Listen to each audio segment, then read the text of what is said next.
জনগণের অধিকার রক্ষায় জীবন উৎসর্গ করা এক লৌহমানবীর বিদায়। দেশের রাজনৈতিক ইতিহাসের এক বর্ণাঢ্য অধ্যায়ের অবসান ঘটল।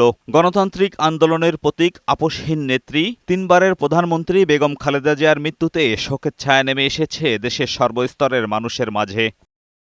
গৃহবধূ থেকে রাজনীতিতে আসা এক মহিষী নারীর মৃত্যুকে কেন্দ্র করে জাতি এক শোকবাহ দিন পার করছে, যা ছড়িয়ে পড়েছে দেশ থেকে আন্তর্জাতিক অঙ্গনে। যুক্তরাষ্ট্র, যুক্তরাজ্য, ইউরোপীয় ইউনিয়ন, ফ্রান্স, কানাডা, জার্মানি সহ বিশ্বের বিভিন্ন দেশ শোক জানিয়েছে। বিএনপি চেয়ারপারসনের ইন্তেকালে গভীর শোক জানিয়েছে জামায়াতে ইসলাম, জাতীয় নাগরিক পার্টি, জাতীয় পার্টি, জাতীয়তাবাদী সমাজতান্ত্রিক দল জেএসডি সহ দেশের বিভিন্ন রাজনৈতিক দল ও সংগঠন।